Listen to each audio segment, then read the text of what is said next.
Alhamdulillah, hamdan laka ya Allah, salatan laka ya Rasulullah. Pertama mungkin kita mohon maaf karena ini lambat 8 menit ya. Dan sekitar ada 5 orang dan 6 orang yang masih konfirmasi terlambat. Mungkin bisa langsung kita mulai. Baik, terima kasih kepada rekan-rekan Bapak Ibu yang sudah berkenan hadir di ruang Teologi Adinara Institute episode 2 ini.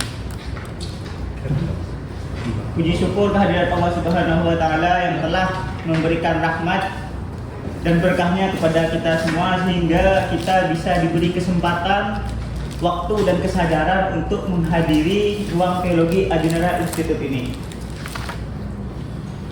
Yang kedua, selawat dan salam tentu saja kita curahkan kepada manusia yang menjadi uswatun hasanah bagi kita semua, yakni Nabi Muhammad SAW. Berkat beliaulah, dengan mengikuti akhlak perilaku beliau, kita bisa menjadi manusia yang mulia dan bisa menjadi manusia sukses. Baik, sekarang agenda kita adalah ruang Teologi Adinara Institute dengan tema jejak matinya manusia.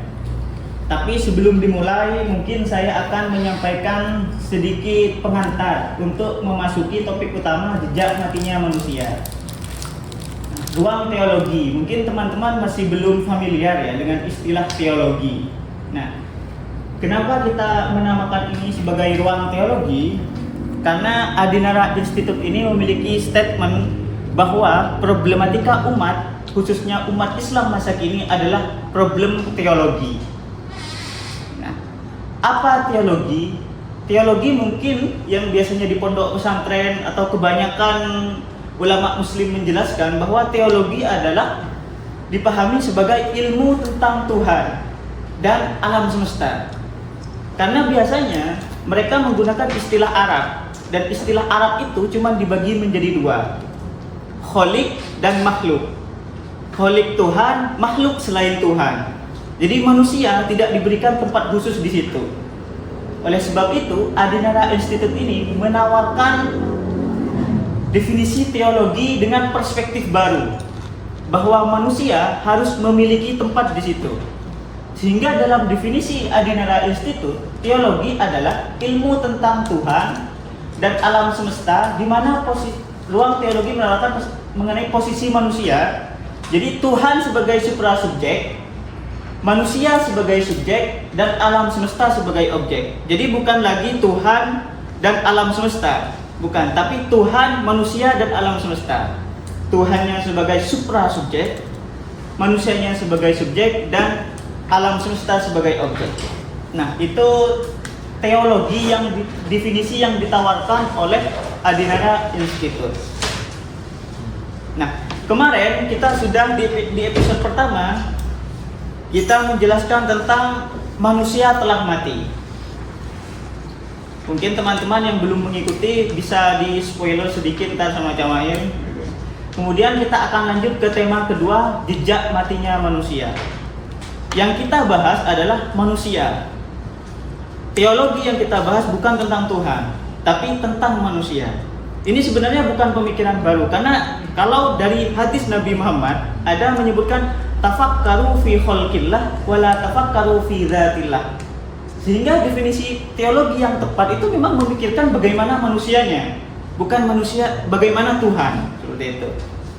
Oleh sebab itu mungkin lebih jelasnya bagaimana tema tentang jejak matinya manusia ini dipersilahkan kepada pemantik kita, yakni Cak Ismail Lahu, dipersilahkan.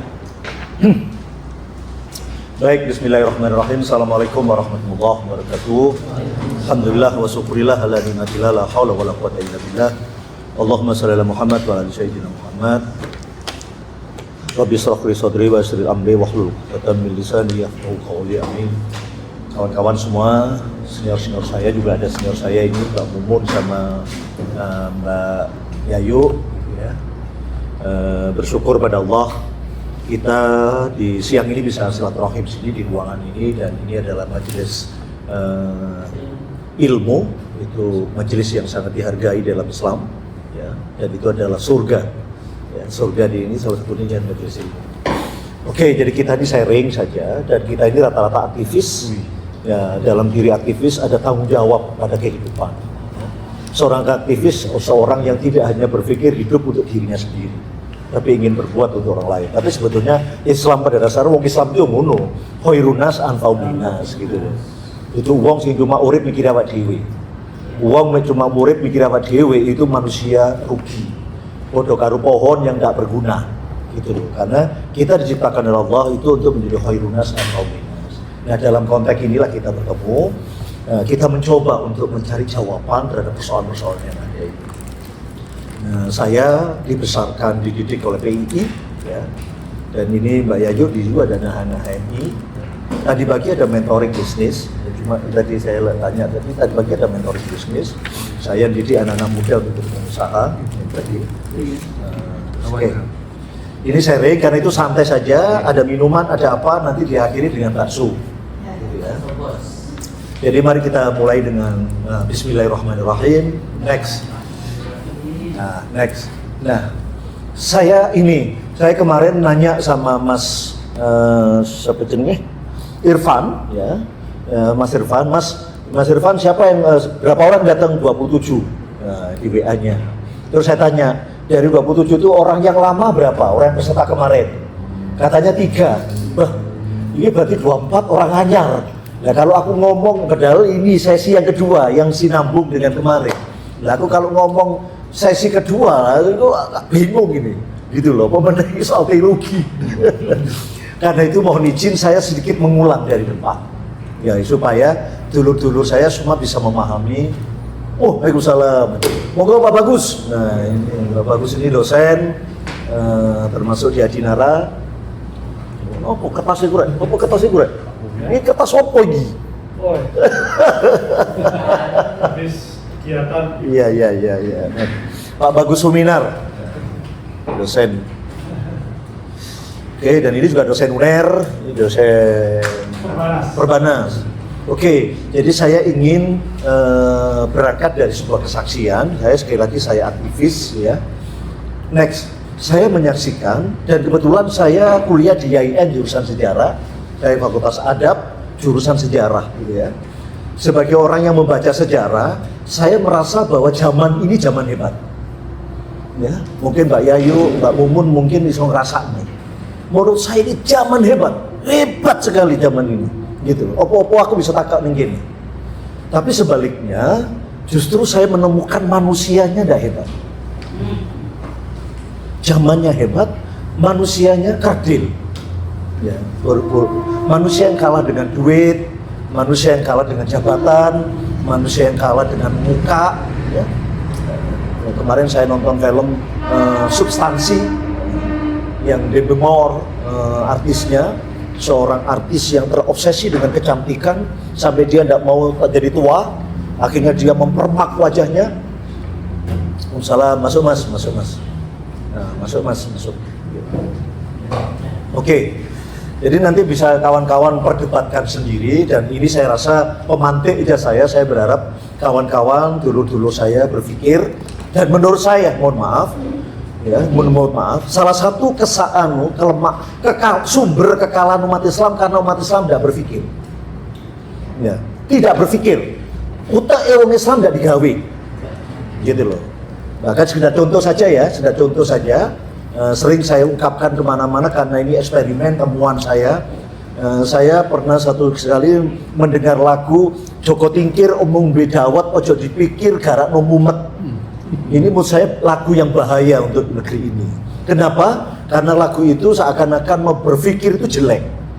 Padahal berpikir itu diperintahkan Al-Quran. Afala ta'qilun, afala tatafakkarun. Tapi kita orang Islam khususnya orang iso bedano antara berpikir dengan susah. Gitu loh. Kalau berpikir itu otak yang dipakai. Kalau susah itu perasaan. Ya. Kalau susah tidak boleh.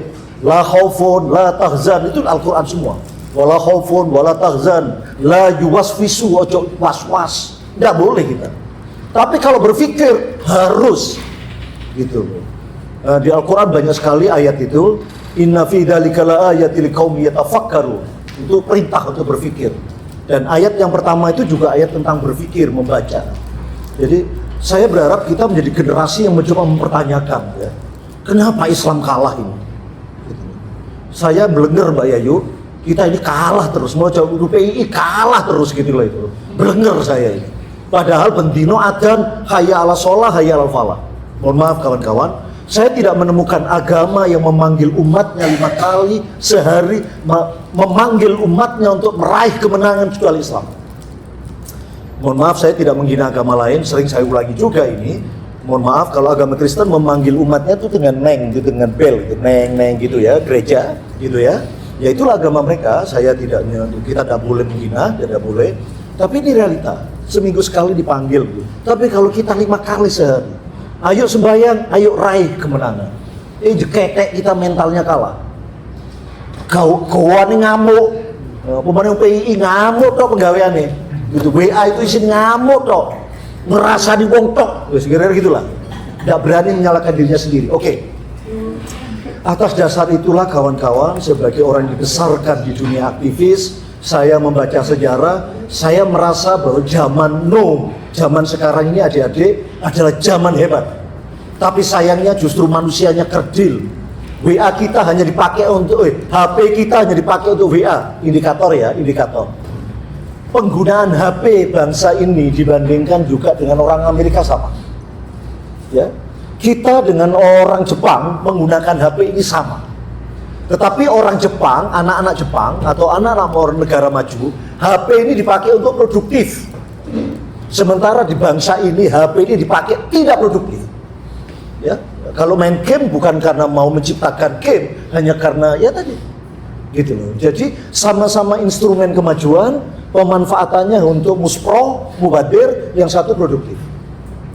Gitu loh. Karena itu ya itu dia. Oke, itu kesaksian saya. Next. Yang kedua, zaman kita ini, manusia kerdil itu manusia yang tersibuk dalam sejarah. Gitu. Saya membaca sejarah kawan-kawan, gitu ya. Saya bandingkan dengan manusia dulu. Manusia modern itu manusia paling sibuk dalam sejarah kemanusiaan. Kenapa? Ya memang banyak faktor. Salah satunya adik-adik, panjenengan adik-adik itu didorong atau dipojokkan menjadi manusia amfibi. Manusia amfibi itu manusia yang hidup di 2 alam. Ya, yo nyata, ini kan nyata ini. Yo maya. Ya, jadi grup WA saya itu banyak sekali grup WA itu. Gitu. Kalau tak turuti, ning kono kok ndak nyambut gawe liya aku. Tapi kalau nggak tak turuti, misalnya di grup PII aku udah hadir, itu Mail mati. Berarti Mail nggak ada. Sehingga saya ya bagaimana saya bisa mengelola dengan teman-teman saya tidak sombong, saya tetap nyapa. Ya paling mana innalillahi saya baru. Udah meninggal innalillahi. Kalau toh komentar paling ini terus gitu dong. Ya, nggak terlalu asal tete itu nogo. Tapi ini zaman kita. Jadi kita dipaksa untuk menjadi manusia amfibi. Maksud saya gini kawan-kawan, kita harus cerdas ini. Karena kalau tidak, ya kita ini digiring pada situasi di mana kita menjadi mati nanti, manusia mati yang tadi saya bilang. Oke, itu yang kedua kesaksian saya. Jadi manusia zaman now adalah makhluk tersibuk oleh dirinya sendiri. Sibuknya bukan untuk orang lain. Ribut karo dhewe tok. Itu sekaligus menandakan kekalahan manusia oleh kehidupan. Inilah kenyataan human is dead. Manusia telah mati. Tema ini saya ingin menantang Nietzsche, seorang filosof Eropa abad ke-16, 17, abad 17 yang berstatement God is dead. Tuhan telah mati. Mohon maaf, Mail hari ini mengatakan no, yang mati manusia. Ya, bukan God is dead, tapi human is dead. Nah, itu kawan-kawan. Next. Itu kira-kira ya. Nah, yang ketiga, kawan-kawan, dengan dua frasa ini, saya bersaksi bahwa pada dunia saat ini sedang berlangsung krisis peradaban. Jadi saya, kawan-kawan, Anda, saya semua harus hidup hari ini sebetulnya berada dalam situasi di mana kehidupan ini mengalami krisis. Gitu. Ya memang kalau kita tidak sadar ya kita hanya, kalau Rocky Gerung itu mengatakan begini, apa bedone ikan hidup dengan ikan mati? Kalau ikan mati itu awas dan melawan arus, tapi kalau ikan mati kentir. Nah, itu tadi. Kalau kita tidak merasa ini krisis, memang kita sedang mati dan kentir. Itu Rocky Gerung ya. Oke, next. Ini oke. Kalau saya mengatakan krisis peradaban zaman kita ini, apa akarnya, kawan-kawan? Next.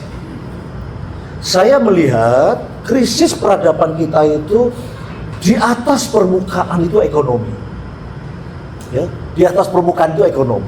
Memang banyak pendidikan yang nggak kena, korupsi, hukum misalnya hukum diwolak-walik hukum itu produk politik. Jadi untuk memperbaiki hukum di negeri ini harus ada pemimpin yang politik, benar. Tapi politik hari ini bertumpu dengan ekonomi. The real politik is ekonomi. Kalau dulu kawan-kawan, ya, ini saya baca sejarah. Kalau dulu peradaban lama, kekuasaan itu kerajaan dan itu turun menurun. Gitu ya. Kalau sekarang kekuasaan itu 5 tahunan, 10 tahun, nggak langgeng, gitu loh. Prabowo jadi presiden 10 tahun, ya. Tapi Naga 9 jadi penguasa di negeri ini sampai seanak itu. Nanti the real power itu ekonomi. Jadi kalau saya pengen koncei kawan-kawan ya, pendidikan macam-macam problem. Termasuk berusaha budaya, ya, umat Islam terutama telatan, nggak iso dele sesuatu pada tempatnya, problem banyak sekali problem, gitu. Tapi kalau tak koncei atau tak teliti, tak searching apa ya, kalau ibarat diagnosis kesehatan itu di tracing ya, di CT scan, di mana persoalannya ekonomi kawan, gitu loh. Memang ekonomi dan politik berkelindan. Tapi kembali lagi tren demokrasi, ya, demokrasi. Negara-negara yang dulu tidak demokrasi sekarang sudah mulai demokrasi. Dan tren ke depan itu demokrasi. Karena kebangkitan kemanusiaan universal itu akan mendorong demokrasi. Kerajaan-kerajaan itu tinggal tunggu waktu. Pasti nanti akan demokrasi.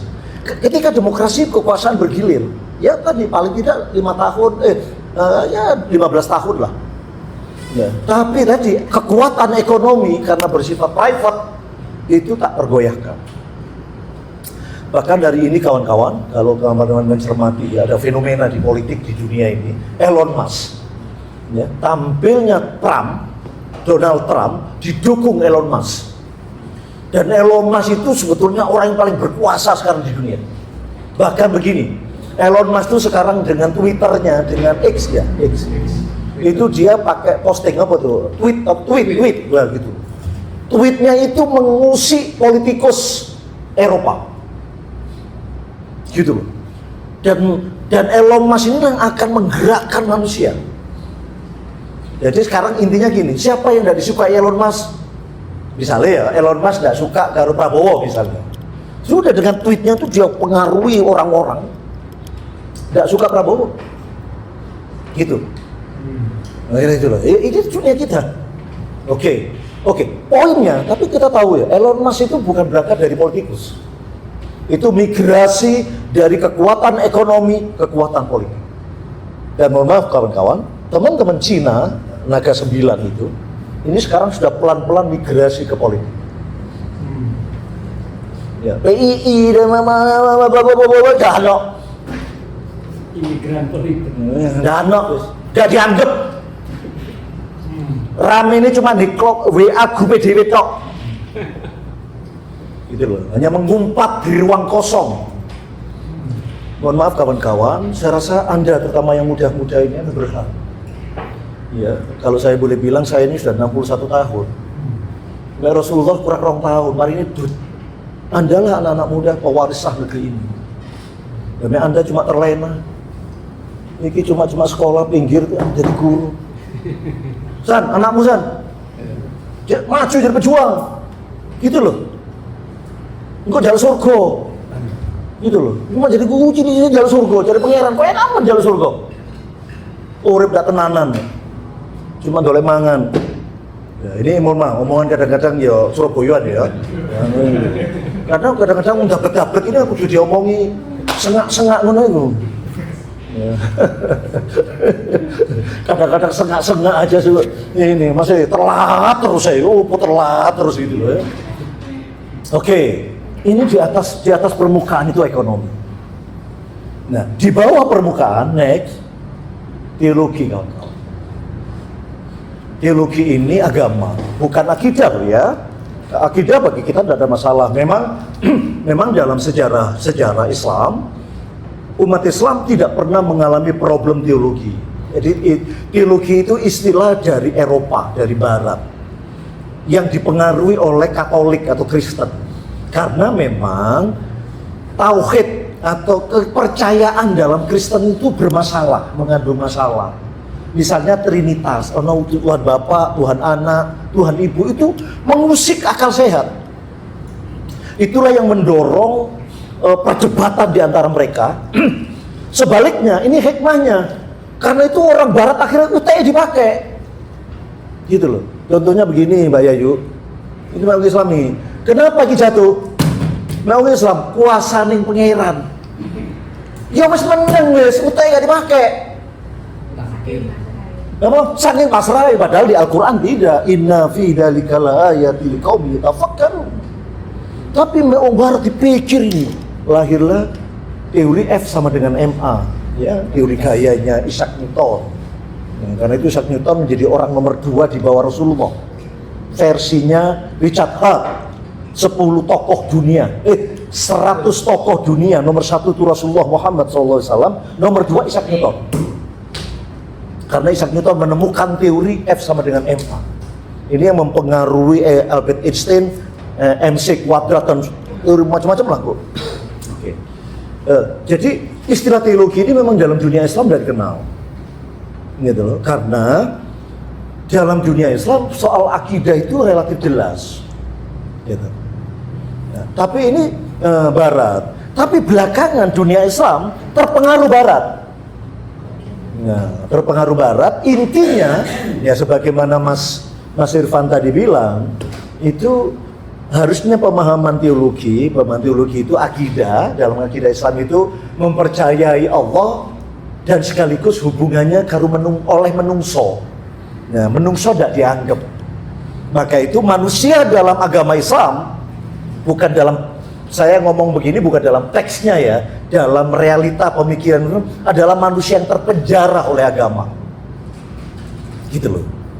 Ya, nanti saya tunjukkan salah satunya sekedar ilustrasi saja. Itu adalah disertasinya Pak Kiai Syarif Said Sirot.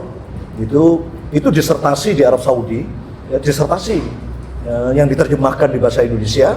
Itu judulnya Tuhan dan Alam Semesta, manusia tidak ada.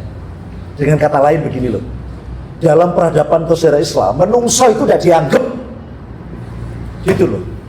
Sehingga akhirnya manusia Islam, manusia tidak kreatif, manusia pasrah, gitu loh, nerimain pandum dan sebagainya. Disitulah saya melihat ada problem. Oke, karena itulah dulur-dulur, next. Kami, saya dengan anak-anak muda, Mbak Yayu, kan tidak boleh kita sebagai aktivis saja ngersulong, nyalano wong tok, ya, nyalano Jokowi tok, tidak selesai. Ya kalau Rasulullah malah ada hadis, orang yang baik adalah orang yang sibuk nyari salahnya sendiri sehingga tidak sempat nyarikan orang lain. Tapi sebaliknya orang yang jelek, nyalano Amerika, awal dia tidak berubah. Padahal Al-Quran, innallaha la yughayyiru ma biqaumin hatta yughayyiru. Saya ngajak anak-anak muda untuk berani membongkar diri kita sendiri. Gitu loh maksud saya, ya. Ibda' binafsik. Itu agama, ajaran agama. Gitu loh ya. Nah, saya tidak ingin WA itu hanya ngerasani yang lain tapi tidak berbuat. Ya, tidak berbuat apa-apa. Karena itu saya, Mbak Yayu dan yang lain sebagai aktivis PII harus berbuat. Tidak boleh berubah, akidah tidak boleh berubah, gitu loh ya. Ngomong PI itu tadi udah ngomong akidah ya PI itu. Nggak boleh itu kufur jenis Kristen apa itu? Iya. Oke. Adinara Institute. Jadi beneru asbabul wurudnya itu kayak apa iki? Kami dengan anak-anak muda sekitar 15 orang itu dengan Pak Bagus sebagai penasehat pengawas mendirikan Adinara Institute. Institut itu lembaga, Adinara itu Adi itu agung, Nara itu manusia. Gitu.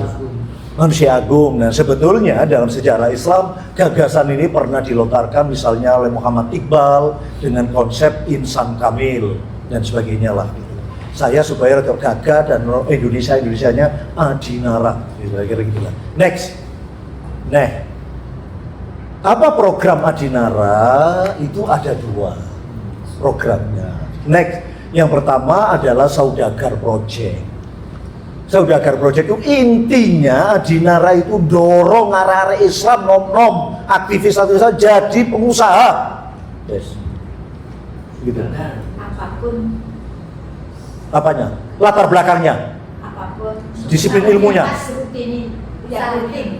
Ya harus jadi pengusaha, harus totally udhulu fil bisnis kafa, nggak boleh cengking-cengking gitu. Misalnya PNS. Nggak, kudu betul.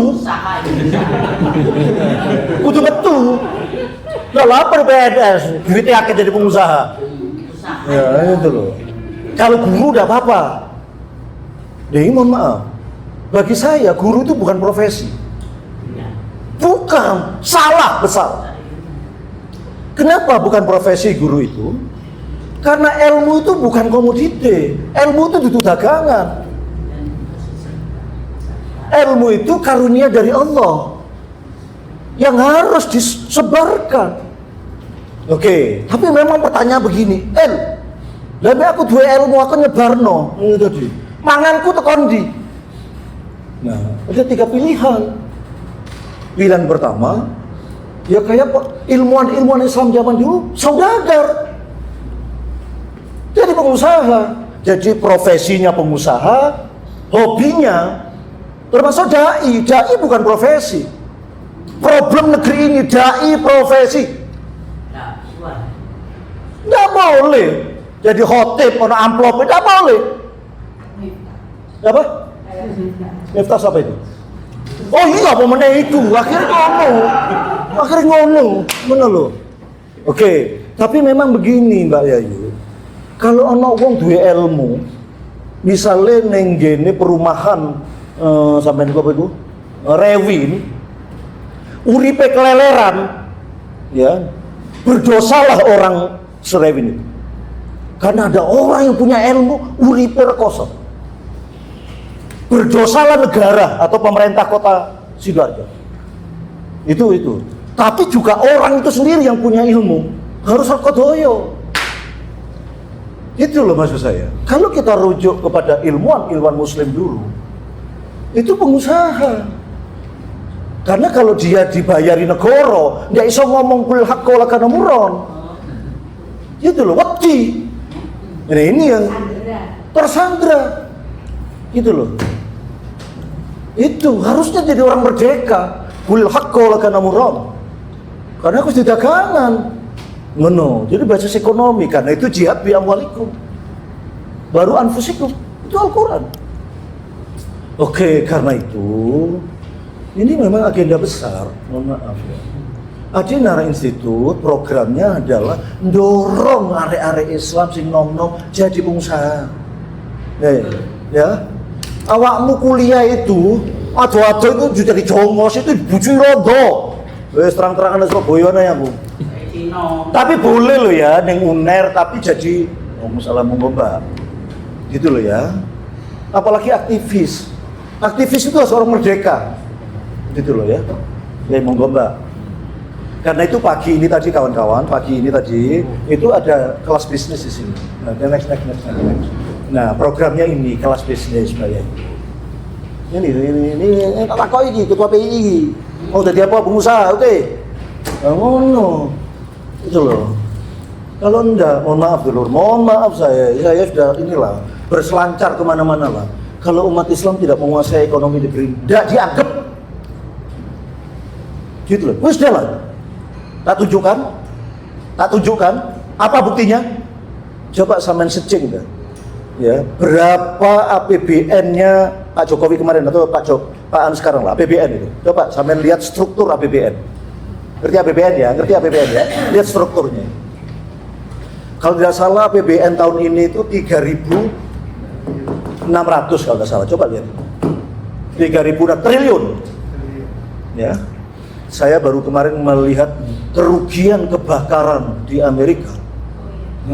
2.400. Saya bayangkan ini mendekati 75% dari APBN kita ini. Ya sudah lah, moga-moga Allah ya, aku ya kadang itu. Aku kadang main delok Palestina ki yo opo Palestina yo arep budal rono yo sik akeh masalah iki. Ya sudah Allah. Oke. Jadi kalau lihat APBN itu intinya gini deh. Di APBN itu Mbak Yayu 82% APBN yang membiayai pemerintah Jokowi atau siapapun yang sekarang Prabowo dari pajak.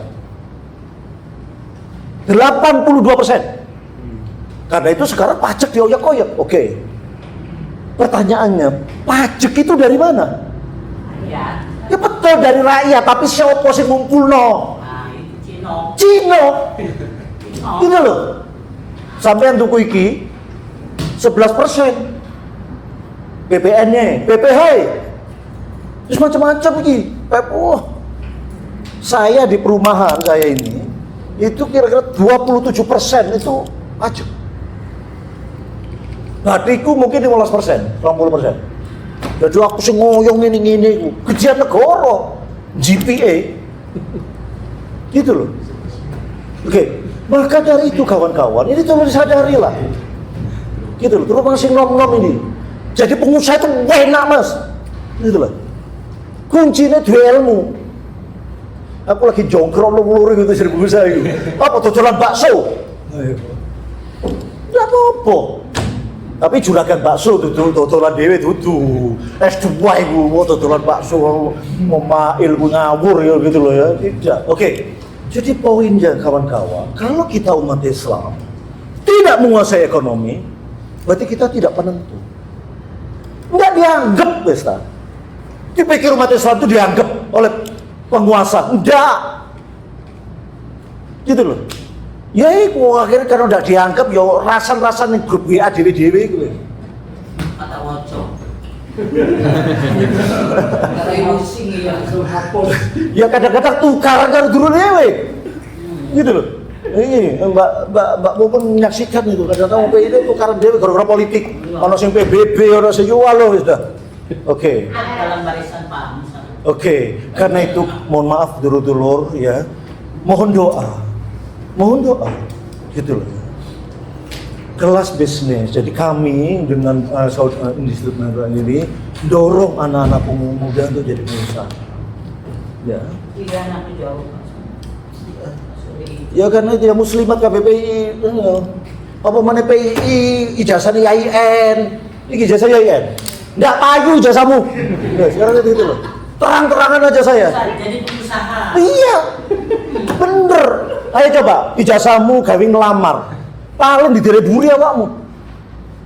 Paling sih dulu ITB, UNER, ITS di depan. IAIN kok mendano wong meneh baru dicoba. Itu pun ditelok ayu apa ganteng. Jadi itu utak sih dihargai. Ya ojo nyalahno mereka. Jangan salah mereka. Salahmu. Di mana letak salahmu? Hei, kon kuliah IAIN, itu memang tidak dididik itu jadi karyawan. Jadi pengusaha karena ilmu Nabi itu di IAIN. Nah, ilmu di UNER, itu ilmu tukang. ITS itu tukang arsitek, tukang gambar. Ayo sipil, tukang bangunan. Ayo apa? Listrik, elektro, tukang listrik. Saya mohon maaf saya tidak menghina ya. Tapi saya mau berdebat. Gitu loh. Saya mau berdebat soal ini. Saya kemarin debat sama Pak Mukhlas. Gitu loh. Mohon maaf ini saja kekepean ini saksinya ini. Pak Mukhlas Samandi, profesor, sudah diminta. Jadi Pak Prabowo itu mau membentuk, niatnya bagus, saya setuju. Mau membentuk sekolah unggulan. Berapa jumlahnya Mas kemarin Mas? 400 sekolah unggulan. Dengan modal sekian miliar, triliun lah. Saya titip Pak Mukhlas, kalau ini tanpa didasari agama, iki akhirnya jadi juragan orang hebat, utak hebat, tapi nanti ini jadi pemakan bangsa ini. Bahasa saya komprador. Saya bilang, kenapa ke sini ada Pak Mukhlas? Karena itu mohon saya titip pada Pak Mukhlas, kalau masuk di tim ini, masukkan agama. Gitu. Karena kalau di pinter sekolah itu apa Satria Nusantara, apa dah sekolah apa itu? Gitu. Ya. Ujung-ujungnya menjadi orang hebat, pemimpin Indonesia. Tapi kalau UTE gak anu akidah, ya. Kalau dalam orang Arab itu Mbak Yayu, pemimpin itu harusnya seorang gembala yang melindungi gembalanya dari serigala. Di negeri ini justru pemimpinnya serigala, ngemplok rakyatnya. Ya tidak semuanya ya. Ini kebanyakan lah. Kadang-kadang kamu delok korupsi triliun-triliun. Ya Allah, tonggo 500.000 wae. Itu loh. Oke kawan-kawan, ya mohon maaf saya gini ini karena ini problem. Kalau itu problem saya, Mbak Yayu selesai saya Mbak Yayu. Gitu loh. Kita pikir ke anak mutu. Gitu loh. Mbak Yayu mungkin selesai oleh pensiunan. Gitu loh. Cucu. Oke. Karena itu kawan-kawan, Adinara itu punya program kelas bisnis. Artinya mendorong, menawarkan anak-anak muda muslim untuk menjadi pengusaha. Dan kemarin kita didik aktivis-aktivis Islam dan aktivis-aktivis masjid, marbot gitu loh. Oke, ini yang kedua, ini mukadimahnya supaya pertanyaannya Mail gawe ruang teologi opo iki ketularan Romo Mangun to Mail gitu. Tidak. Oke, dan melakukan kajian pengembangan kesaudaraan muslim. Yang ingin saya katakan begini, dengan ini kita ingin sadarkan, sing pantas jadi pengusaha itu muslim. Karena apa? Rasulullah itu pengusaha. Cina itu Konghucu Nabi ini bukan pengusaha. Jeketek gini ngomong muslim. Saya tidak menjelekkan ya, saya tidak menjelekkan yang jadi pegawai negeri, jadi ini enggak jelek, itu enggak. Tapi ojo kabeh merono. Ini loh maksud saya. Gitu loh. Ya IN ku tuh dibagi, Mbak. 20% jadi pengusaha, 5%, 10% departemen agama. Ngono, lah kabeh nang departemen agama apa? Kan rebakan, kok tukaran ning kono, rebutan, santet-santetan kan ngono to ceritane. Wah, aku ngerti. Santet-santetan. Ngono loh. Nah, udah jadi wartawan, life is choice. Nah, anak-anak kita, anak muda kita harus kasih pilihan banyak. Ya, kita kan tidak, pendidikan kita mengarahkan kita ke satu lorong. Apa? Pegawai. Oke, itu programnya ya, Saudagar Project. Mungkin ada yang bertanya, kenapa saudagar tidak pengusaha? Supaya ada nilai Islamnya. Gitu loh. Ini perdebatan panjang. Saudagar itu punya genealogi, punya sanad sejarah, gitu. Karena yang menyebarkan Islam ke negeri ini adalah kaum saudagar. Nah, dan saudagar itu menurut saya lebih tepat, karena saudagar itu dari bahasa Melayu, sau itu 1000, dagar itu akal. Jadi pengusaha itu memang kreator, bukan kerja, gitu loh. Mbak Yayu, saya punya beberapa PT, tidak kerja Mbak Yayu. Gitu loh, nggak kerja, si kerja itu karyawan, gitu loh. Apa? Iya memang, gitu loh. Coba itu trans icon itu miliknya Pak Horul Tanjung. Ayo meruno mang, tak kok Horul Tanjung ono nggak ono, si ono karyawan, gitu loh. Jadi pemikir. Oke.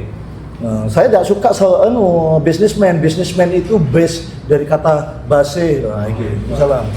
Ini wartawan saya tak jobrol jadi pengusaha ini. Karena wartawannya bangkrut, Surya. Oke, next. Ini latar belakangnya. Nah, yang kedua, program dari Adhan Institute itu adalah teologi project. Jadi ada yang perlu dibenahi dalam kita membaca agama ini. Islam yang agama hebat itu kita salah membaca. Ya, jadi Islam itu hebat, Mbak Yayu. Ya, hebat. Mohon maaf, aku bukan sombong. Oh, sombong enggak, karena saya enggak main-main hidup ini. Kalau udah hebat saya keluar. Kalau Islam enggak bener, enggak hebat saya keluar. Tak cari agama yang hebat. Kebetulan saya sekolahnya madrasah YIN gitu itu. Ya, duduk kiai lah, tapi ustadz dikit-dikit lah gitu ya. Wis dolek, wis belajar Injil, belajar apa? Saya meyakini Islam agama yang hebat. Sesungguhnya agama. Tapi kenapa kita kok begini ya? Karena kita salah membaca agama. Oke, jadi itu program. Nah, ruang kelas ini next. Ruang teologi ini itu namanya. Di samping juga nanti ada kajian next. Nah, kajian dan pengembangan literasi teologi. Ya, supaya ya contoh ini ada seorang dosen doktor swasta ya, dosen doktor swasta doktor dari perguruan tinggi Islam di Surabaya. Mohon maaf, ekonominya kacau, orang tuanya kena stroke. Ini enggak aneh nih saya. Tak tawari jadi pengusaha, takut. Saya bilang, Ustadz, boleh nggak saya bertanya, sampean iki beriman nggak sih? Gitu. Lalu sampean iki wis kelelep lah cara ekonomi. Terus takjak jadi pengusaha tak kancani. Lah kok wedi. Mek sampean takjak ngerampok bang wedi itu bagus. Takjak jadi pengusaha kok. Dan pengusahanya tak kok nyekel travel umroh. Wedi. Saya tanya lu, mohon maaf, izinkan saya bertanya. Kayak aku. Apa? Kayak saya. Ya sama. Aku yang ngomong ini kan setengah nyindir. Ya terang-terangan aja saya. Duduk mental pengusaha. Nah, ini duduk mental pengusaha. Ini penting. Saya pernah ditanya, Camail, apakah semua orang bisa jadi pengusaha? Yes. Karena pengusaha itu tidak ada hubungannya dengan keturunan, tidak ada hubungannya dengan disiplin ilmu, tidak ada hubungannya dengan gender. Karena Allah menciptakan makhluk. Allah menciptakan makhluk, apapun makhluknya, apalagi manusia, itu diberi horizatul hayat. Kemampuan urip, hidup, daya hidup. Uget-uget itu bisa urip dengan begini. Gitu loh. Apalah, cecek. Itu bisa urip. Itu karena dia punya horizatul hayat. Nah, manusialah yang bisa dirubah horizatul hayat. Kalau cecek enggak bisa. Uget-uget di teleneng gini taman atau di teleneng gini mati. Hanya manusia yang bisa merubah horizatul hayatnya. Dirubah jadi apa? Kullu mauludin yuladul fitrah di hadisnya Rasulullah, tergantung.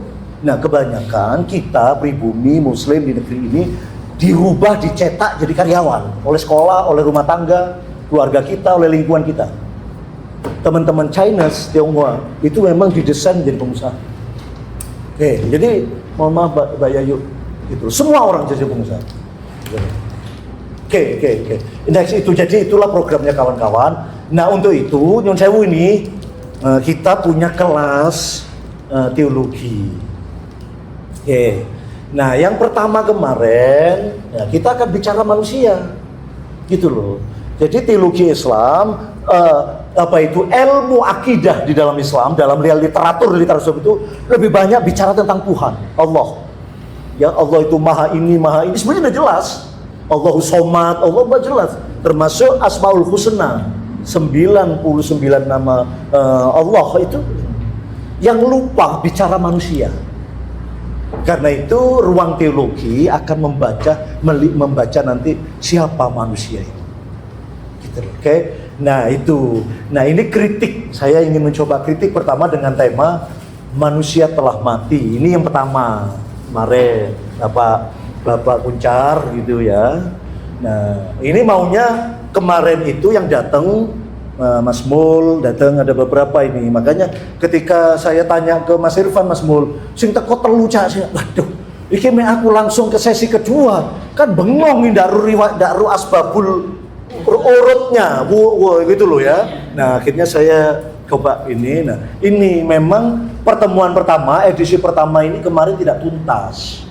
Karena waktu juga, dan saya berharap 2 jam harus selesai. Oke. Nah, karena itu terus yang kedua ini. Nek. Hari ini itu kita bahas ini. Jejak matinya manusia. Nah, itu. Nanti yang ketiga, manusia dalam pandangan Yunani. Pandangan Yunani, filsafat Yunani. Karena itu yang membentuk ini. Manusia dalam pandangan kapitalisme, manusia dalam pandangan Al-Qur'an. Gitu. Ya. Dan kita belum menjadi manusia yang pandangan Al-Qur'an. Manusia dalam pandangan Al-Qur'an itu surat Al-Baqarah 30 ayat surat Ad-Dariyat 56. Kita ini hanya surat Ad-Dariyat 56, hamba. Belum khalifah fil ardh. Yang membangun peradaban. Oke. Itu kira-kira. Jadi ini kawan-kawan, next. Ini kira-kira ngerti ya, paham di sini ya? Asbab. Ngerti ya kalau alurnya lah ya. Oke. Nah, ini saya ngantuk. Nah, saya sedikit ulang gitu ya. Oke. Ini konfirmasi saja. Jadi saya bikin ini sama kawan-kawan. Ini manusia modern adalah yang tersibuk tadi itu. Terus saya dibantu oleh Pak Bagus, gitu loh. Next. Ini saya sebut Pak Bagus di sini sampean. Nah itu. Terima kasih Pak Bagus Suminar. Jadi Pak Bagus, ini kan tadi manusia pandangan saya. Tadi itu loh. Terus direspon oleh Pak Bagus tanya kepada ChatGPT. Nah ini versi ChatGPT itu ini. Manusia modern adalah bayang-bayang yang kehilangan jiwa. Ya. Ini ChatGPT ini. Ya wes ini. Iki mek awakmu dadi calon mantuku dak dadi. Terus terang aja. Telatan saya. Iya, yes. Nek ono arek non telat itu nggih, ngejo telat meneh. Kalau telat ngabari enggak kalau telat? Kalau ngabari itu bagus. Enggak, gini kawan-kawan, aku udah pingin ceramah-ceramah terus kalau kita udah berubah. Ya, saya berharap habis ini Anda menjadi pribadi baru. Gitu loh. Cuma ceramah, khutbah tiap hari. Saya ini ketua khotib masjid. Ya dalam sebulan tuh pengajian ini, khutbah Jumat. Tak delok tonggoku tetep saja sing tukaran karo tonggone sik tukaran doa. Ini berarti khutbah Jumat tidak merubah. Mbok meneng kok riyo poso. Oh, ngaji tok. Riyo pedal meneh. Ada yang salah cara kita belajar. Oke. Ini versi GPT, kawan-kawan. Bukan saya ini. Ini dari Pak Bagus, ini Pak Bagus saksinya. Manusia modern adalah bayang-bayang yang kehilangan jiwa, dikejar waktu. Mungkin Anda merasa dikejar waktu, koyo-koyo gitu. Namun tak tahu kemana hendak menuju. Membangun dunia, cari ini pengen dunia, tapi meruntuhkan makna. Ya. Bapak dunia sampai korupsi, akhirnya dijeblos dalam penjara. Malu keluarga. Apa artinya ini? Ono sing soge mati, anaknya rebutan dunia bapaknya. Semua sia-sia. Gitu loh. Namun tak pernah benar-benar hidup sepenuhnya. Ini versi GPT loh, versi saya loh ya. Jadi artinya kegalauan saya sama dengan kegalauan GPT. Terima kasih GPT Pak Bagus. Oke, next. Nah, oke, kuncar ini. Oke. Hakikat manusia. Nah, ini aku juga dari GPT ini, bukan dari GPT. Dari meta AI ya. Ini coba tanya ulang. Islam menurut manusia menurut meta AI itu jawabannya. Kalau Islam itu manusia diciptakan. Itu saya tebeli. Next. Nah, karena ini. Kristen sama juga. Manusia adalah manusia diciptakan. Coba ketiga. Buddha, manusia memiliki potensi. Ya, kalau di situ kan manusia diciptakan oleh Tuhan. Jadi ada Tuhan, ada Allah. Nah, Kristen juga sama definisinya, manusia adalah makhluk yang diciptakan. Jadi ada Allah yang menciptakan. Buddha, manusia memiliki potensi meraih pencerahan dan melepaskan dari penderitaan. Tidak ada Tuhan di situ. Ini sebenarnya sama dengan buku-buku SMA kita, Mbak Ayu. Ya. Salam, monggo Mas, monggo. Enggak, Mbak Yayu atau guru-guru ini kan maksud guru-guru ini, ya. Sama sebetulnya dengan definisi buku-buku anak-anak kita. Di buku anak-anak kita, definisi angin itu adalah udara yang bergerak. Tidak ada Tuhan di situ. Itu sekuler. Harusnya definisi angin kalau kita yang membuat buku, ya, dulu IJMI membuat ini, Mafikib namanya program IJMI untuk melakukan islamisasi ilmu, itu sengaja bikin buku baru yang mempertimbangkan aspek-aspek teologi itu, bahwa definisi angin itu adalah udara yang digerakkan. Coba sampai delok lah, saya buku-buku SMA, definisi angin. Bunyinya udara yang bergerak. Tidak ada Tuhan di situ. Itulah yang membuat kita sekuler. Oke, termasuk Barat. Ini Barat, humanisme. Manusia memiliki potensi berkembang dan mencapai kesempurnaan. Ya, ini footnote Meta AI. Ini versinya saya. Artinya gini, kesimpulannya, dari sini saja terbaca bagaimana teknologi dan di luar ini memahami manusia itu tanpa keterlibatan Tuhan. Itu poinnya. Ya, definisinya sekuler. Next. Saya ingin mempercepat. Oke. Nah, ini saya sengaja ambil ini. Ini adalah tangga kehidupan versi namanya Robert Barrett. Ini orang ilmuwan dari Harvard University yang dari Inggris, bahwa hidup itu koyok tangga itu 1 sampai 7 harusnya, ya. Dan ini sebetulnya menurut saya tafsir terhadap hadis Nabi khairun nas anfa'un nas, bahwa hidup itu harus ke-7, full impact. Coba kita lihat kenyataan kita. Banyak di antara kita hidup itu terjebak di merah hanya untuk survival trap, bahasa saya, jebakan. Mohon maaf ya, apa contohnya Jamail? Saya kadang-kadang ketika membaca ini ingat dulur-dulur saya di kampung, tonggo-tonggoku, atau mungkin juga teman-teman saya di Jakarta. Hidup itu pagi kerja, sore mulai. Hanya untuk survival, untuk bertahan. Gitulah kira-kira. Tidak ada impact. Tidak aktif di Muhammadiyah, tidak aktif di NU, tidak ada dakwah. Orang hanya sekedar itu aja. Hah? Apa? Ya, karena terjebak. Kayak gini. Next. Oke. Uripe kayak ini. Gitu kawan. Ini koreksi. Gitu. Ini koreksi. Gitu loh. Urip kayak gini tidak nikmat. Termasuk yang terlatar itu ya kayak gini. Kenapa? Karena waktu tidak dalam kuasa. Sampean yang dikendalikan waktu, bukan waktu yang sampean kendalikan. Waktu adalah uang. Harusnya punya time schedule. Banyak dari kita itu tidak bisa mengelola waktu kok. Urip itu koyok, bukan kita yang mengendalikan hidup, tapi kita yang dikendalikan oleh hidup. Kayak ini. Saya rasa tidak bahagia hidup seperti ini. Oke, next. Saya ingin simpel saja. Tapi ada juga yang begini. Hidupnya kayak layang-layang putus. Saya pakai ini karena ini ada yang disebutkan oleh Buya Hamka di dalam novel Di Bawah Lindungan Ka'bah. Waktu itu dia menilai masyarakat yang itu adalah layang-layang putus. Saya melihat fenomena ini, orang kaya ini tapi limbung. Ujung-ujungnya bunuh diri. Ya, Whitney Houston, Michael Jackson, banyak lah artis-artis Korea. Ini. Itu yang saya maksud. Next. Nah, itulah yang saya maksud sebagai fenomena human is dead. Manusia telah mati. Gitu.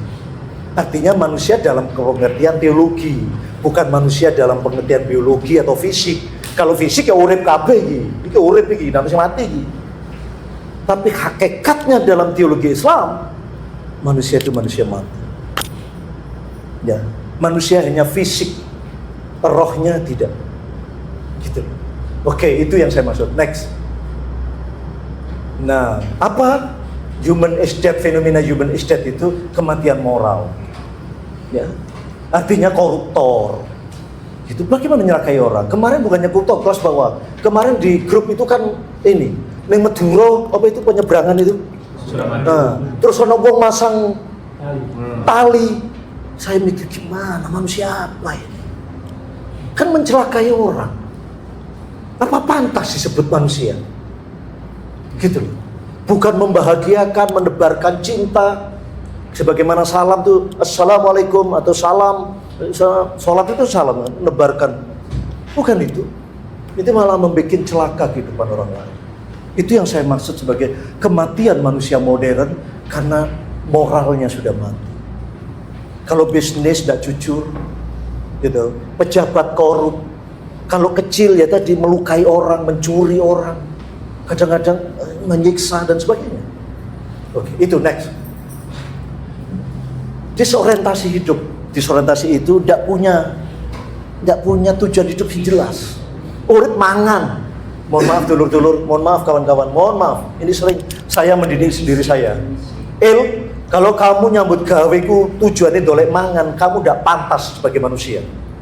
Kamu itu kewan. Kenapa? Karena hanya kewan yang tugasnya makan. Ya, embek itu makan tugasnya, gemuk dibeli dari sate. Ayam neng ternak itu tugasnya makan. 40 hari dikirim Surabaya jadi makanan kita. Tapi kalau Sony bukan untuk makan. Jadi orientasinya itu. Kalau kita innalillahi wa inna ilaihi raji'un. Kita dari Allah menuju ke Allah. Nanti Allah itu tempatnya surga. Makanya surga bukan tujuan, bertemu dengan Allah tujuan. Next, yang ketiga, ya ini namanya malfungsi hidup. Ini saya lihat sebagai fenomena matinya manusia. Next, nah kebangkrutan eksistensial. Dengan begitu manusia secara eksistensial sudah bangkrut. Ya, misalnya gini kawan-kawan, tambah suwe dunia ini tambah ruwet. Ya, itu artinya manusia gagal. Gitu loh, manusia gagal. Indonesia misalnya ya, kekayaan Indonesia itu jadi keruk sedemikian rupa banyaknya, tapi manusia masih. Jadi antara kekayaan yang dieksploitasi dengan kemakmuran yang tercipta itulah manusia yang bangkrut. Gitulah. Oke, next. Nah, ini terus saya terinspirasi oleh seorang filosof Yunani namanya Diogenes, itu tahun sebelum Masehi. Jadi sebelum Nabi Isa ini, ya 400 tahun sebelum Nabi Isa, namanya Diogenes ini, dia siang-siang hari bawa obor dan lari ke sebuah kota, kerumunan orang dengan berteriak, saya mencari manusia, saya mencari manusia. Ini cerita, saya belum tahu ini apakah cerita betul atau ini mitos, tetapi itu tertulis di dalam sebuah novel, ya, dan ini cerita, dan ini memang mengilhami seorang Nestle yang God is dead nanti. Ya. Diagnosis inilah yang kayaknya, saya mencari manusia, apa artinya? Loh, ini menungso akeh kok di pasar, bukan manusia ini. Kalau bahasanya Ebit, manusia yang sesungguhnya manusia, itu bahasanya Ebit. Nah, kalau pengenal lagu Ebit ada itu, lagu yang terbaru Ebit. Oke, ini jadi saya terinspirasi oleh cerita Yunani. Next. Nah, ini saya masuk ke episode yang kedua ini, hari ini episode kedua. Cuman karena pendatang baru ke KP, kok tak kayak gini terus, bingung. Nah, saya mau masuk ke jejak-jejak kematian manusia. Ya, jejak kematian manusia di barat, nanti bisa diberikan. Next, nah, mitos Prometheus. Jadi Prometheus itu juga sama, ini cerita di Yunani, tapi ini yang mengilhami orang barat, dan sebetulnya yang mengilhami kebangkitan barat. Jadi mitos Prometheus ini sebuah karya yang ditulis oleh seorang Prometheus yang menceritakan bahwa dalam negara Yunani itu manusia itu tidak menjadi budak. Jadi menungso itu tidak dianggap kayak kewan. Kenapa manusia semacam itu?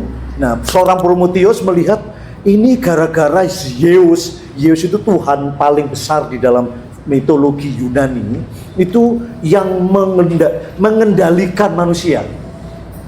Karena itu seorang Prometheus mencuri senjatanya Zeus, diberikan kepada manusia untuk membunuh Zeus.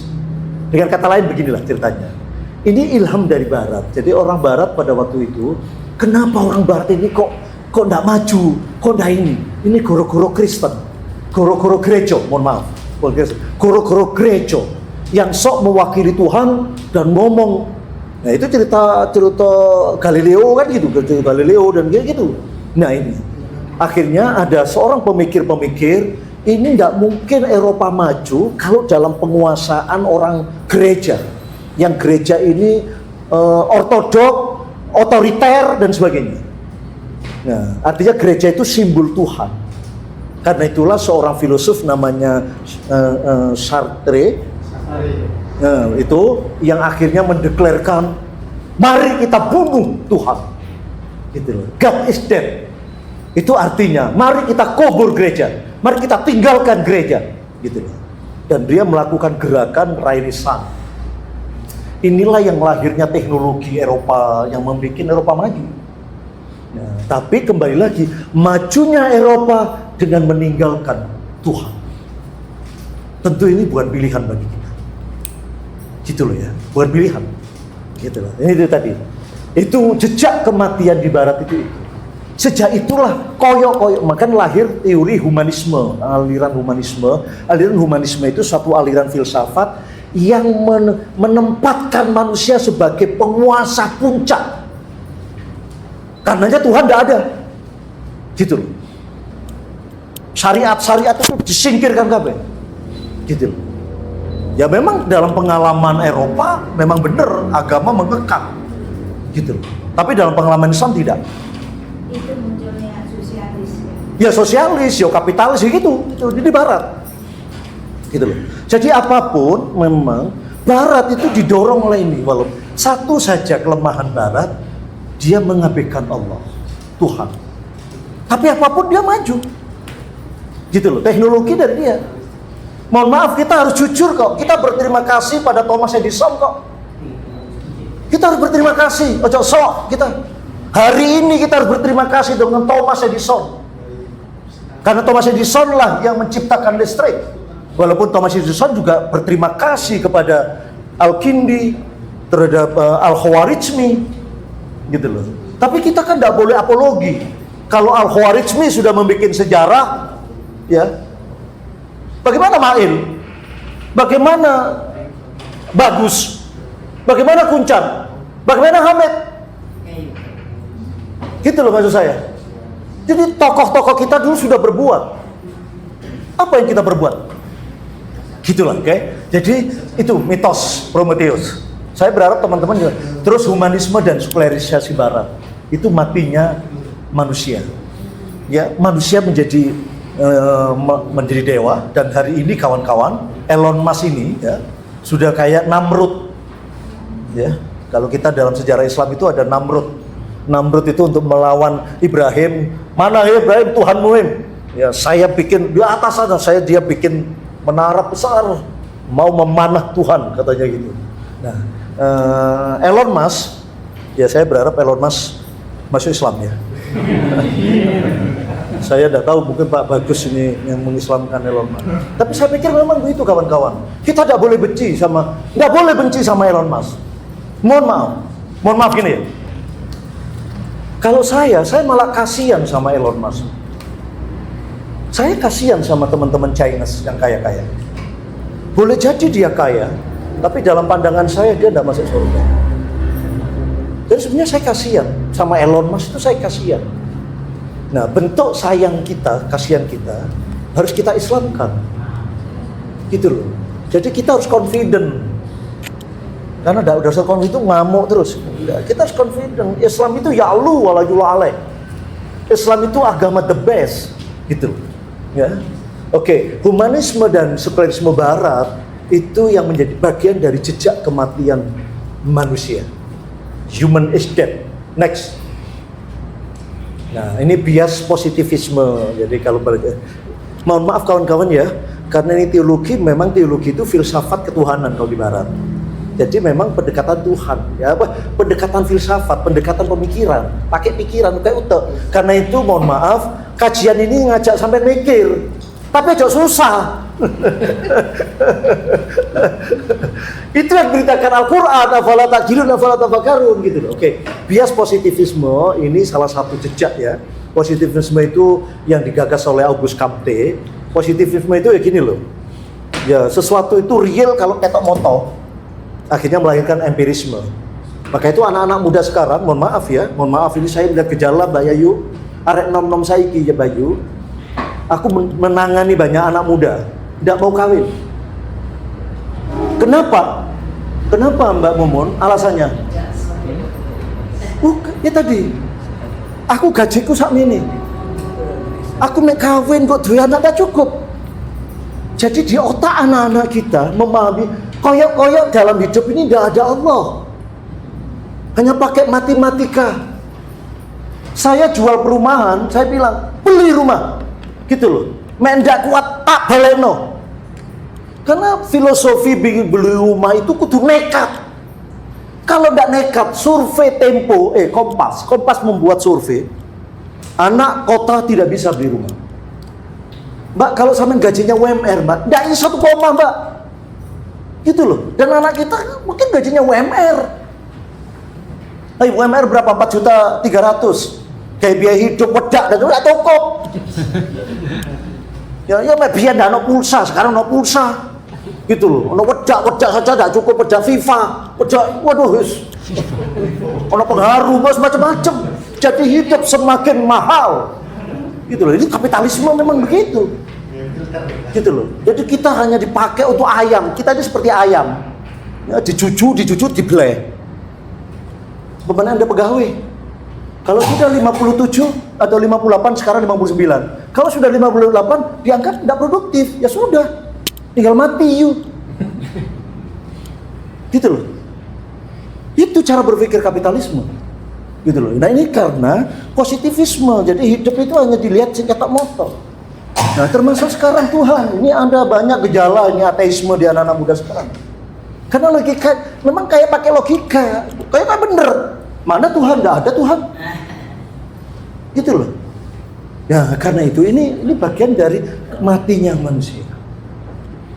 Bias penyimpangan dari positivisme Comte. Oke. Yang kedua, yang selanjutnya, maaf saya juga lupa. Bias Darwinisme ya.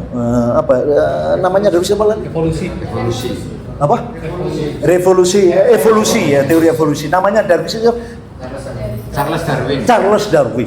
Ya, ini juga. Jadi manusia itu diibaratkan binatang. Jadi analog manusia itu seperti binatang. Gitu.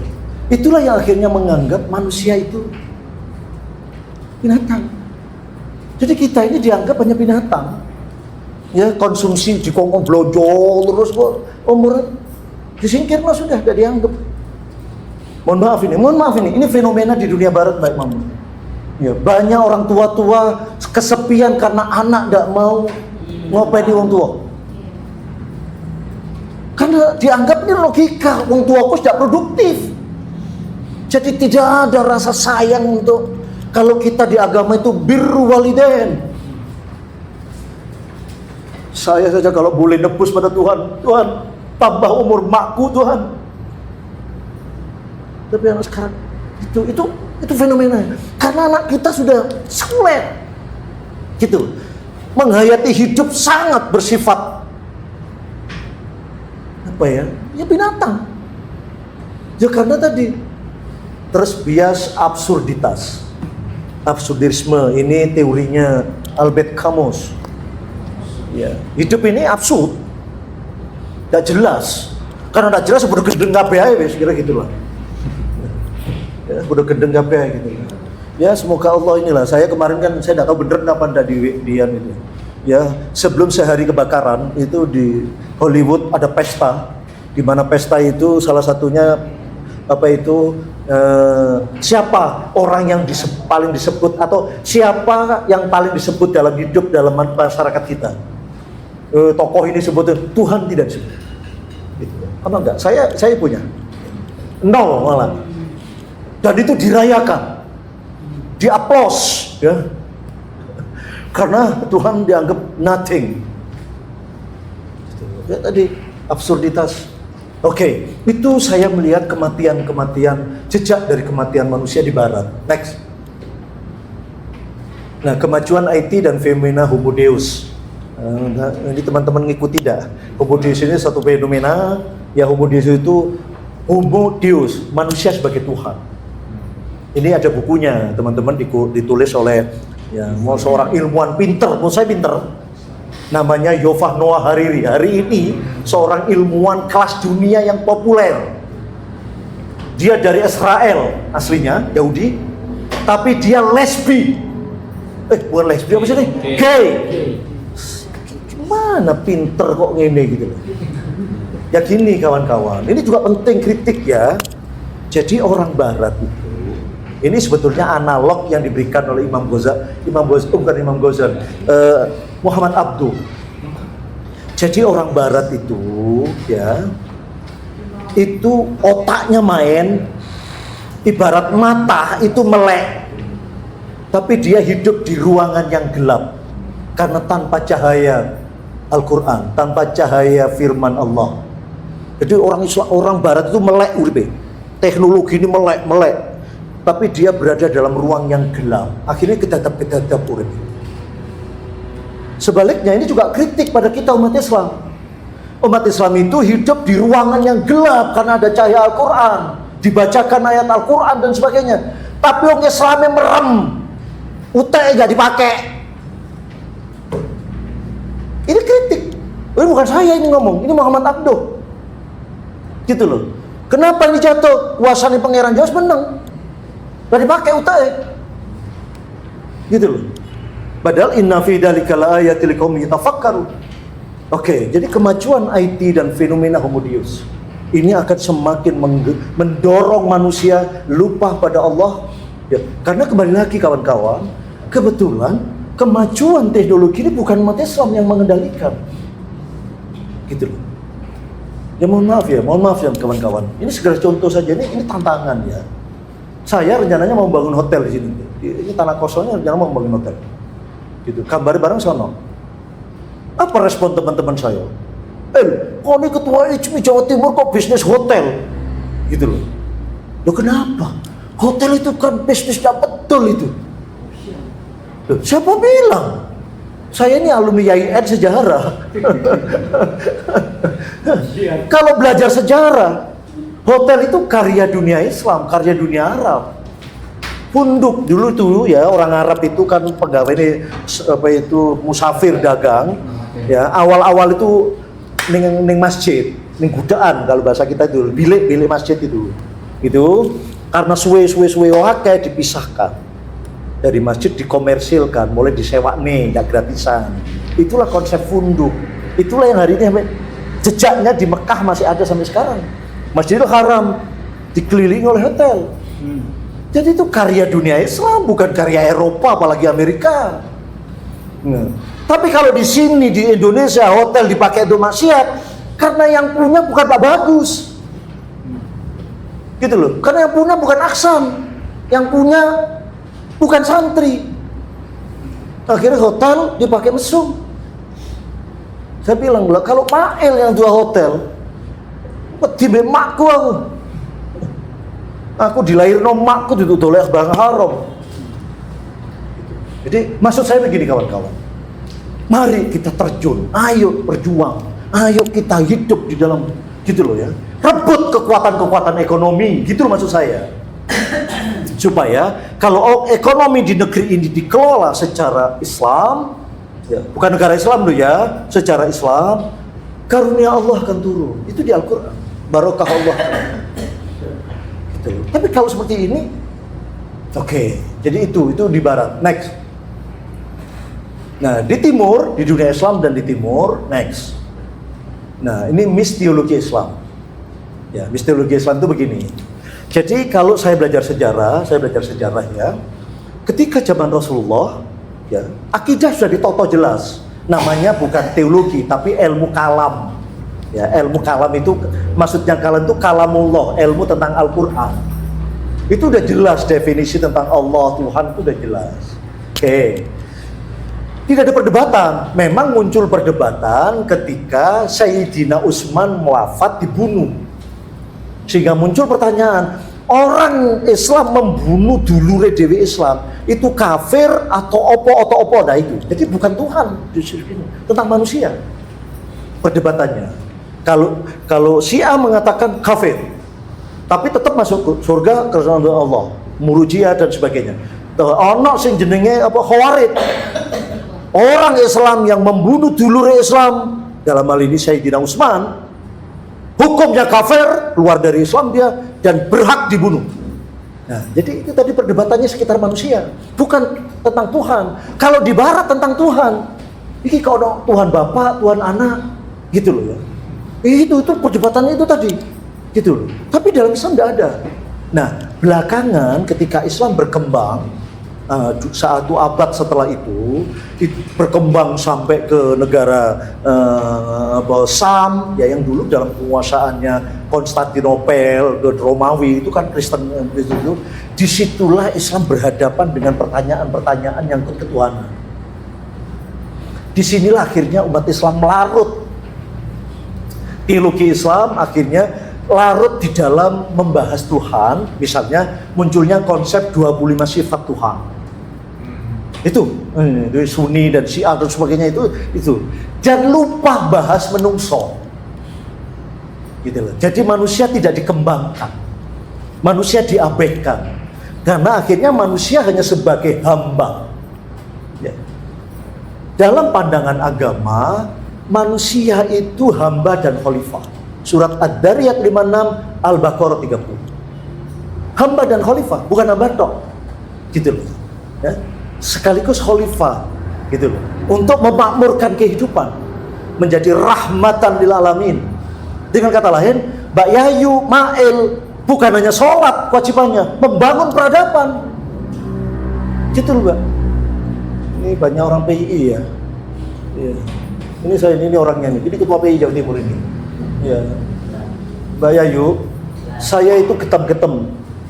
Sejak saya aktif di PII, tujuan PII itu kesempurnaan pendidikan. Gitu loh. Sementara nih HMI terciptanya insan akademis. PMI juga sama, terwujudnya SDM, gitulah. PII tuh gelambiar ini. Gitu loh. Sepintas ya, kalau saya apologi, ya ini MI itu enggak rasional, apologi. Tapi ada lagu PII ya, yang bunyinya membina negara jaya. Saya mikir, saya tanya sama ini orangnya, tak tanya, Mip, lagu itu barusan apa sejak berdiri? Katanya dia, sejak berdiri, Cak, 1947. Saya berkesimpulan, tujuan PII itu membangun peradaban. Bukan hanya sekedarnya tak Hamid menjadi orang sukses. Membangun peradaban. Dan basis peradaban itu ilmu. Gitu loh. Memang dengan tujuan itu membutuhkan kader-kader yang hebat. Karena tugasnya membangun peradaban. Itu adalah khalifah fil ard. Tapi hari ini, mohon maaf, ekonomi tidak dikuasai kita, teknologi bukan kita, HP bukan karya Islam. Kita hanya menikmati saja. Listrik bukan kita yang menciptakan. Dari sekian peraih Nobel, tidak ada yang Islam, hanya 1-2, Abdus Salam sama siapanya 2? Siapa? Yunus, betul. Muhammad Yunus yang Grameen Bank sama Muhammad Salam, itu karena ahli nuklir dia. Dari sekian ilmuwan-ilmuwan hebat di dunia, gitu. Yang paling enak, enggak Pak Tamail itu kafir, itu paling enak, si curiga itu paling enak. Tidak. Gitu loh. Ini menantang kita umat Islam. Gitu kawan-kawan. Oke, jadi teologinya bias hamba. Jadi teologi Islam hanya mengembangkan kita untuk menjadi hamba, sehingga kita lupa kepada tugas kita sebagai khalifah fil ard, membangun peradaban. Next. Nah, matinya ijtihad. Gitu loh. Itu artinya otaknya orang Islam sudah dipakai. Filsafat dianggap kafir. Tidak. Ya, menurut saya Mbak Yayu atau Mbak Mumun, umat Islam perlu belajar filsafat. Ini tuh Al-Quran itu, afala ta'qilun, afala tatafakkarun. Gitu. Ya. Bahkan menurut saya Islam butuh liberalisme. Tapi bukan liberalisme Barat. Liberalisme barat itu kebablasan, lupa Tuhan. Tapi kita tidak. Parameternya itu halal haram. Ya, saya ngajari teman-teman bisnis, maka harus bisnis harus kreatif. Koridornya halal haram. Gitu loh. Oke, jadi matinya ijtihad ini jejak-jejak dari kematian manusia di dunia timur atau lagi di Islam. Next, dominasi struktural barat. Memang ada faktor eksternal ya. Kalau teman-teman baca Profesor Robert Kuru itu tentang kemunduran Islam, itu salah satunya ada dominasi struktural. Jadi, tapi sekali lagi, kenapa kita mau? Oke, next. Nah, reteologi, saya nawarkan ya. Jadi perlu direkonstruksi pemahaman akidah kita itu dalam khususnya tentang relasi dengan Allah. Ya. Manusia dan alam semesta. Jadi kalau tadi itu hanya manusia dan alam semesta dengan Allah, manusia tidak nampak. Itu yang membuat manusia Islam tidak berwujud. Wujuduhu ka'adamihi. Jadinya tidak menjadi sosok. Nobody, bukan somebody. Next. Nah, redefinisi teologi Islam. Nah, saya next. Nah, ini definisi teologi. Nah, kalau definisi teologi yang umum, ilmu tentang Tuhan, mohon maaf, ilmu tentang Tuhan ya, sebagai supra subjek. Jadi Allah itu ora sare kalau cowok-cowoknya, Allah itu bekerja gitu ya. Allah sebagai supra subjek dalam semesta kehidupan dan relasi timbal balik oleh manusia sebagai subjek, manusia subjek. Sekali lagi manusia bukan objek. Manusia dalam pemahaman teologi Islam menurut saya bukan wayang. Apa dalilnya? Al-Quran. Innallaha la yughayyiru ma biqaumin hatta yughayyiru ma bi anfusihim. Itu Allah mengatakan, San, aku tidak merubah nasibmu, San, kalau kamu tidak berjuang untuk merubah. Jadi Hasan diperankan sebagai subjek oleh Allah, pelaku, tapi yang menentukan tetap Allah sebagai supra subjek. Ya, hamba sekaligus khalifah fil ard untuk mensejahterakan dan mendamaikan hidup di bumi, rahmatan lil alamin, itu tujuannya.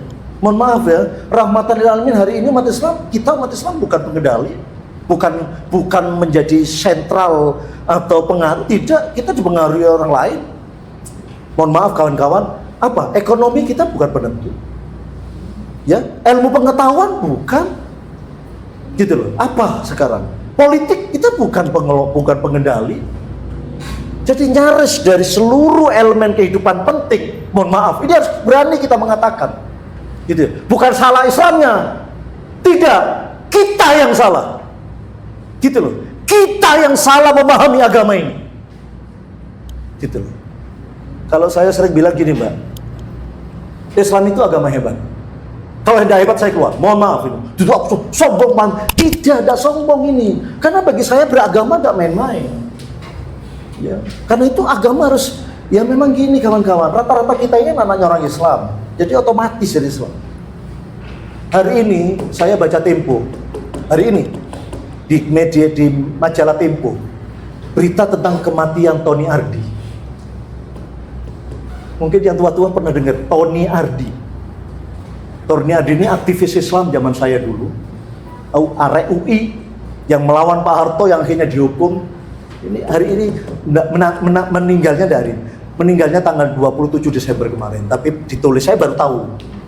Ternyata temannya itu seleting dengan Ka'ban, kawan karibnya Ka'ban dan kawan karibnya Sofyan Jalil. Karena di situ yang dimintai untuk berkomentar Sofyan Jalil sama Ka'ban. Yang ingin saya katakan, ternyata Tony Ardi itu mu'alaf. Jadi biasanya sing kenceng-kenceng tenanan itu, sing memang ngerti Islam. Kayak ini kan tidak ada bapak Islam, ya otomatis sudah nggak pernah ngaji. Oke, itu saya ngusul kawan-kawan. Coba bertanya, bener nggak ada istilah Islam? Gitu. Oh, nasi ngomong tuh merasa sholat terpaksa. Gitu. Gimana sih? Koyok-koyok dipaksa pengeran? Enggak. Kalau kau nggak gelem sholat, betul atau kau Islam? Gitu loh. Betul atau Islam? Saya kadang-kadang gini kawan-kawan, aku lebih baik umat Islam itu katakanlah 60% gitu loh. Tapi hebat daripada sekarang hampir 90% bermasalah semua. Saya dhuwur korup, sing iso ngene tok jaluane. Sing aktivis sing ngamuk tok. Kritik, mohon maaf kawan-kawan. Oke. Jadi ini juga ngajak teman-teman untuk benar dah Anda sudah beragama, berislam dalam. Bagi saya sholat itu konsekuensi adalah dari keislaman. Saya disuruh zakat di sana. Kenapa saya mohon maaf ini penting zakat ini. Kenapa kita rukun Islam zakat? Karena Anda dididik oleh Islam untuk menjadi manusia berlebih. Gitu loh. Mana mungkin Anda mau zakat kalau gajinya UMR? Ya bisa lah zakat, tapi saya kutuk gitu loh. Gitu loh. Maksud saya, jadikan agama ini sebagai sumber motivasi untuk menggerakkan kita menjadi orang hebat. Gitu loh. Kan gitu yang diadukan Allah. Kuntum khaira ummah ukhrijat linnas ta'muruna bil ma'ruf. Mohon maaf. Si ngomong ini alumni YIN loh ya. Itu khutbah Jumat itu kan. Kadang-kadang saya juga nonton TV itu belajar agama Islam, saya barusannya koyo-koyo yoyo gitu loh. Untung khairul umat itu udah dipakai Muhammadiyah, udah jalan gitu. Ini Khairatnya juga udah jalan. Mohon maaf kawan-kawan, ini kritik ya. Makanya saya ingin mengoreksi diri kita sendiri. Saya tidak suka menyalahkan orang lain. Menyalahkan apa itu Israelnya. Oke deh, saya bilang begini loh. Yang namanya lawan musuh itu mungkin kayaknya bikin kita kalah. Tapi pertanyaannya, kita mau nggak jadi orang kalah? Kalau nggak mau, kita harus hebat, gitu loh. Tapi kalau kayaknya Amerika habis energi untuk nuding Amerika, kita tidak pernah membongkar diri kita sendiri. Saya berharap adik-adik saya menjadi pribadi, gitu, yang berani membongkar diri sendiri. Dan jangan takut sejauh benar. Oke, jadi terakhir ini relasi teologi. Ini sayangnya. Jadi GHU, G itu God, ini karena bahasa Inggris ya, saya ngambil bahasa Inggris. Ya, God, Human, Universe. Ya, karena saya kan berangkat dari human is dead gitu. Jadi saya akhirnya konsisten bahasa Inggris.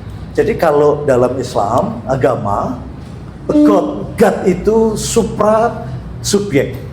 Karena saya tidak bisa gerakkan. Gitu kawan-kawan. Jadi dalam agama, terutama Islam, agama samawi, Tuhan itu supra subjek, maha kuasa. Ya, la haula wala quwata illa billah. Tapi human, manusia itu subjek. Subjek, itu objek sampean.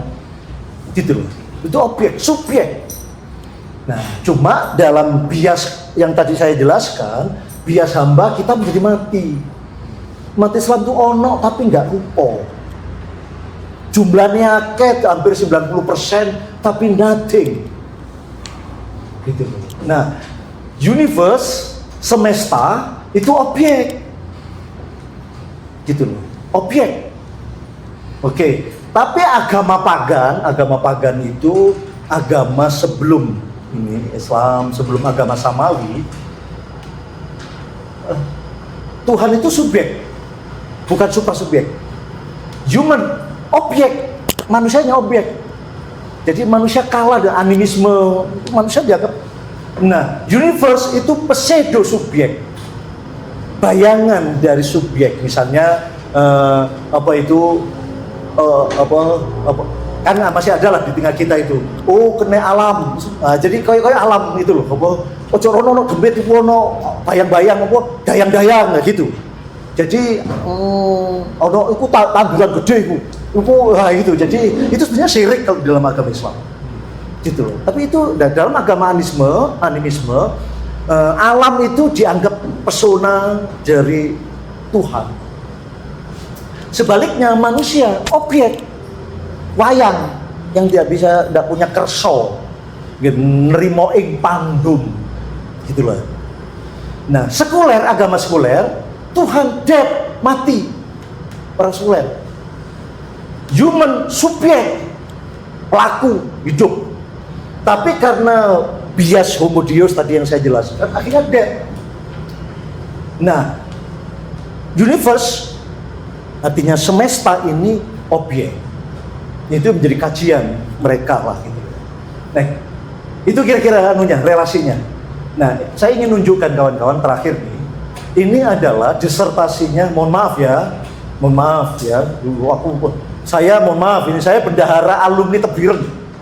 Oh sangat waktu itu Muhammadiyah, enggak, ada hubungan saya Inggris, gitu loh. Aku sih paling sebel kalau mati Islam sih bahas Syiah. Dia bilang, kon bahas Syiah itu ilmunya sapiro. Syiah itu 15 abad yang lalu, gak mari-mari. Coba sampean renungkan deh. Syiah Sunni, gak mari-mari dibahas. Coba Mbak Yayu, ini saking ruwetnya masalah, apa saya gobloknya kayak gini? Memang gini kawan-kawan, Mbak Mumun. Ada pemeo mengatakan, ini yang direkomendasikan oleh Snow Ogronya, untuk melumpuhkan umat Islam, mengalahkan umat Islam, tidak perlu senjata canggih. Adu antar mereka, tukar dewe, cakar-cakar dewe. Ya sudah, karena itu aku jaluk tolong nang adik-adik saya ini, jangan habiskan energi untuk itu. Anda harus punya agenda hidup sendiri. Ojo rame ning WA tok. Itu loh. Aku ngene iki durung mati lho ya, aku takut pangeran nang kok. Kon niku sampun pangeran kula ngandani kanca-kanca adik-adik kula. Lho lho, sehingga aku udah jadi beban.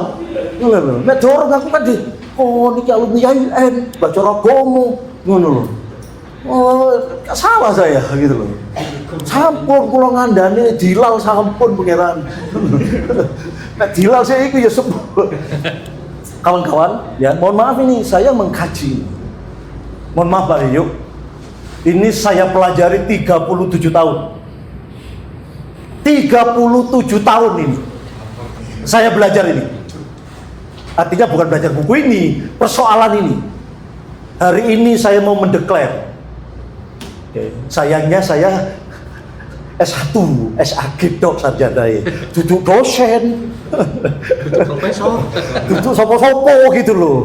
Ya, mumpung belum mati, ngomong aja lah. Ngono lho. Dirungono ya, udah dirungono ya, ngono me aku ya syukur-syukur dirungono, ngono lho. Nah, ini contoh kawan-kawan. Ya, satu buku disertasi. Disertasi ditulis oleh Profesor Dr. Kiai Said Agil Sirot MA. Ini disertasi di Ulumul Qura, perguruan tinggi di Mekah. Ya. Dan bahasa Arabnya juga sama judulnya. Dan diterjemahkan ke bahasa Indonesia. Bahasa Arab ini aslinya. Diterjemahkan ini dan sudah terbit. Apa anunya? Judulnya Allah dan Alam Semesta. Manusia nothing. Manusia tidak dibahas di sini. Manusia nggak dianggap. Itulah yang membuat umat Islam, manusia yang nothing. Manusia yang nobody. Sementara di barat manusia dihargai, walaupun kebablasan. Saking dihargai, ya saking bebasnya. No, itu loh apa di baju apa tuh lomba baju itu loh, busana itu loh. Terakhir itu saya lihat legang-legang tanpa baju sama sekali. Ini sih di lomba nopo pikirku. Ya itu tadi. Dia hidup dengan otaknya, tapi di ruang gelap karena tidak ada petunjuk Tuhan. Kita umat Islam hidup di cahaya terang Al-Quran, tapi otaknya tidak dipakai, merem. Oke, ini contoh. Oke, misalnya contoh banyak buku-buku yang lain. Termasuk mohon maaf ini belak-belakan aja, saya boleh disalahkan. Ada dua fenomena pengajian hari ini yang menurut saya jadi catatan saya. Gus Baha, ya, menurut saya pengajian Gus Baha good, hebat menurut saya. Saya malah bersyukur hidup di zaman saya bertemu dengan seorang ulama yang literatur apalannya itu, tapi tetap saya mempunyai kritik pada Gus Baha. Apa kritik saya pada Gus Baha? Pengajian Gus Baha hanya mendorong orang untuk menjadi hamba Allah, tidak mendorong orang untuk menjadi khalifah fil ard. Kira-kira pengajian itu Bilal, Fikri, kamu harus menyembah Allah dengan sujud dan bersyukur, tapi kamu juga harus berbuat sosial. Kamu harus menciptakan, kalau kamu pengusaha, kamu harus jadi pengusaha hebat. Gitu loh. Ciptakan lapangan pekerjaan. Apalagi gerak dengan IT. Bisa nggak IT yang versi anak-anak Islam? Bisa nggak membuat software baru supaya nggak mengekor terus? Nggak ada. Termasuk pengajian dari anak muda namanya Mas Faiz. Saya berterima kasih Mas Faiz mengenalkan filsafat pada kita orang Islam. Tapi tetap saja pengajian Mas Faiz, siapa? Fakhruddin Faiz ngaji filsafatnya, tetap saja arahnya hanya mengembangkan potensi kehambaan manusia Islam, tidak mendorong posisi sebagai khalifah fil ard.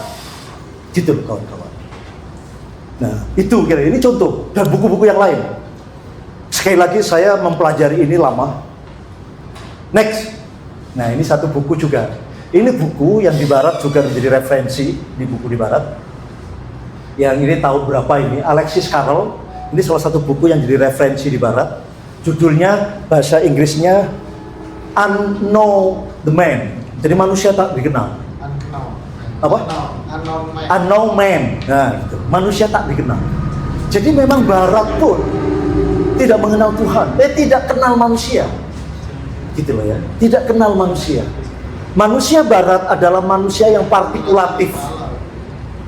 Manusia yang hanya jasmani. Apalagi ilmu pengetahuan, manusia yang dipreteli secara psikologi dari kejiwaannya. Secara jantung ini dipreteli. Itu kawan-kawan. Next, saya tidak tahu sudah berapa saya ngoceh ini. Nah, terima kasih. Mari menjadi manusia yang sesungguhnya manusia. Manusia yang khairun nas anfa'un linnas.